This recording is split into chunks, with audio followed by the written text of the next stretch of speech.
have been at sea and out of sight of land for more than a week crossing the Atlantic Ocean, and still have 800 miles to go to Saint Lucia. This whole passage has been entirely downwind, and we've been using our carbon fiber downwind pole. When we need to jibe to the other side, it means shifting the pole, rigging, and sails across to set everything up again. We rig the downwind pole with a line for a topping lift to hold the outboard end of the pole up, and 2 more lines run to the end of the pole to hold it fore and aft.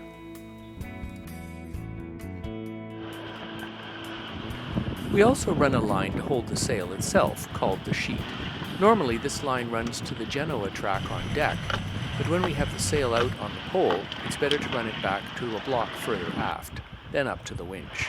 We've had the sail set the same way, the same tack, the same side for nearly 7 days. Finally time to jibe across, and 800 miles to go to Saint Lucia.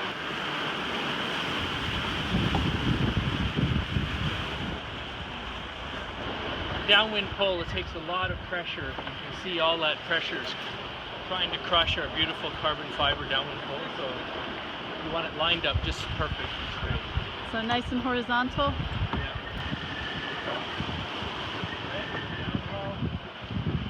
All these many lines are just about shaping the sail to the perfect shape to get every last ounce out of the wind. Normally, I might be reading a book or something, but Tony is a dead keen racer and wants to get us every ounce of power translates to quicker course and sooner into the cafe at the end, or I think in his case sooner to the podium if we can win a prize or something. I'm getting to learn what the lines are doing and how they interact. It's quite interesting. It changes every day with Tony around. Rafts of this brown-orange Sargasso weed is an interesting ocean phenomenon. The weed lives all its life at sea. The rafts of Sargasso can be hundreds of yards in length or more, sometimes miles long. Unfortunately, the Sargasso has become a big problem for us as it hangs up on our keel and rudders, slowing us down and making it difficult to steer. We can often dodge it in daylight, but at night we just run right over it.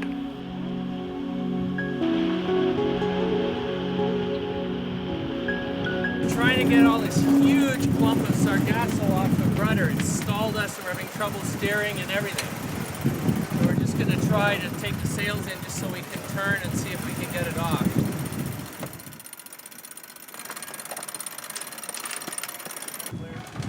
All clear? Yeah. Keep going and we'll... It was like a ball, like frickin' towing a bushel basket down there.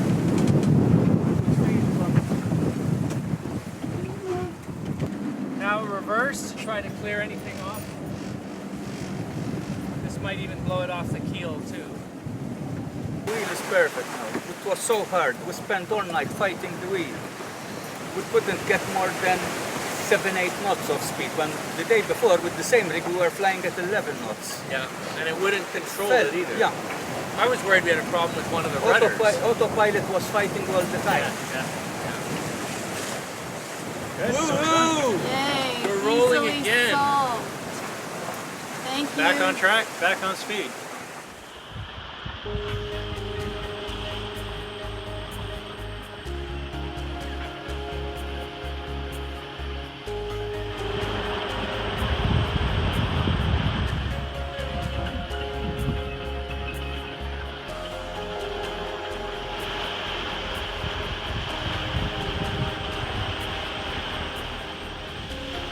We have been averaging nearly 200 miles per day. The winds are blowing 16 to 20 knots, with gusts over 25, and the wind is always from the stern. So we've had this rig up for most of the time, flying both jibs and the mainsail as well. When we start surfing, we can hit over 15 knots, very fast for a monohull sailboat our size.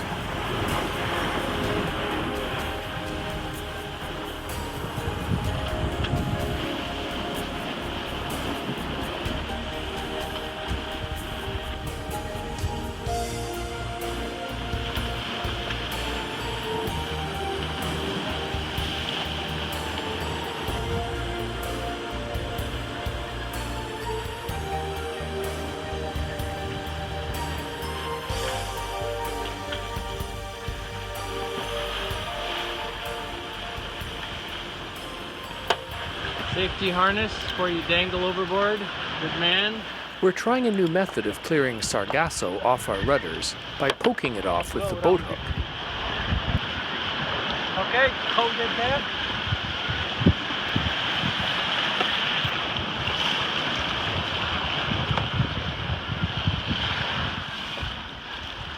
Hey, it's working. The rope is meant to stop the water from pulling the hook from Anthony's hands. You got it all off. Yep.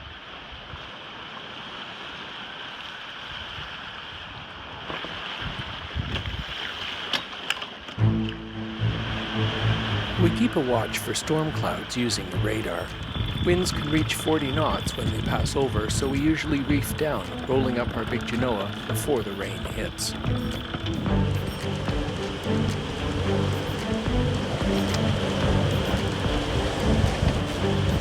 This time the rain is heavy, but the winds don't gust over 30 knots, and we keep on surfing along at 8 to 10 knots with reduced sail. Then the squall is past.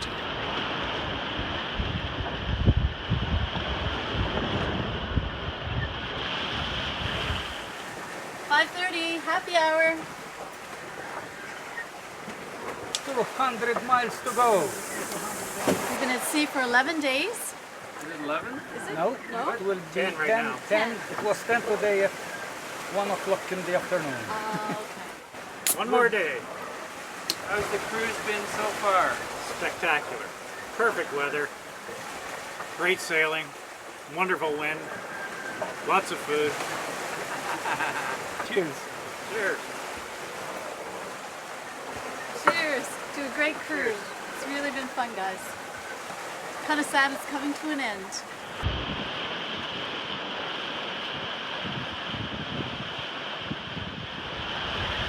The wind is picking up. It's now gusting 23 knots, and it looks like we're going to have a photo finish with sailing yacht Anarek.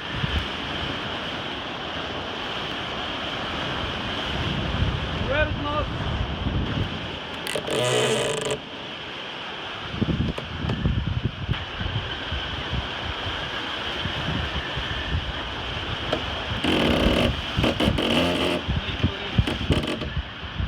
We are on day 11 on the Arc Plus, sailing from Mindello to Saint Lucia on board Distance Shores 2.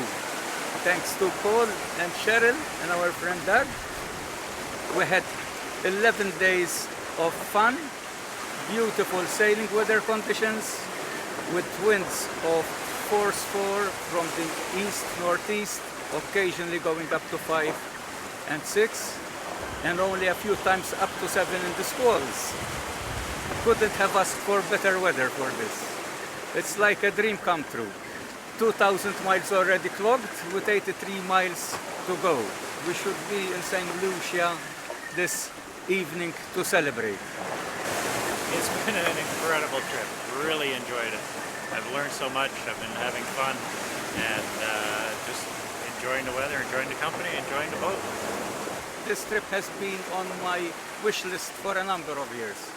And finally, thanks to you, I get the chance to accomplish such a beautiful voyage. This will be the first time after 11 days to be ahead of Anarek on the leaderboard.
We have come over 2,100 miles, and now, with just 2 miles to go, we come around the corner of the island, and photo boats come to greet us on our final approach.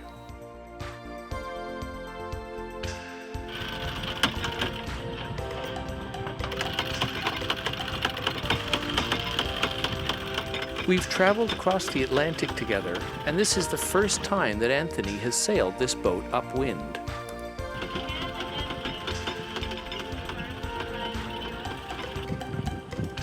So can I get the fenders out now? Yes, vendors.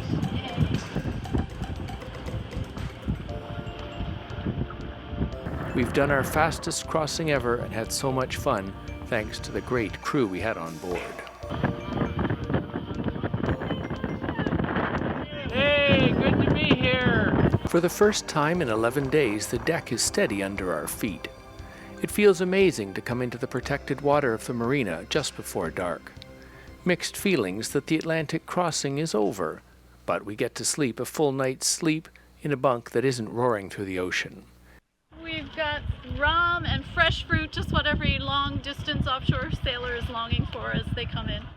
11 and a bit days, here we are, and the rum punches were waiting for us when we arrived. Cheers to Saint Lucia. Thanks for watching this Distant Shores sailing video. Please give it a thumbs up or share it with your sailing friends. And also, don't forget to subscribe so you don't miss out on upcoming videos. Are you interested in the cruising lifestyle? Are you planning to sail away on a cruising adventure? Or researching cruising areas and destinations? Distant Shores is a television series about the cruising life, with lots of tips for sailors planning to sail away. This is Oswego, New York. We are entering the Erie Canal system, and this will take us all the way from Lake Ontario to the Hudson River, which gets us to New York City. Plus destination information to help you make your cruising plans. Yeah, I can stand on the bottom. We've been filming Distant Shores for nearly 15 years and know the fun and challenges of the cruising life. We've made Distant Shores with you in mind. We include plenty of cruising tips in this travel series, as well as lifestyle segments and hints for sailors heading to exotic destinations. Encouragement for you and your crew to get out cruising. Destinations include the Intracoastal Waterway, the Bahamas, Caribbean, the Mediterranean, Scandinavia, transatlantic passage making, the French canals, and more.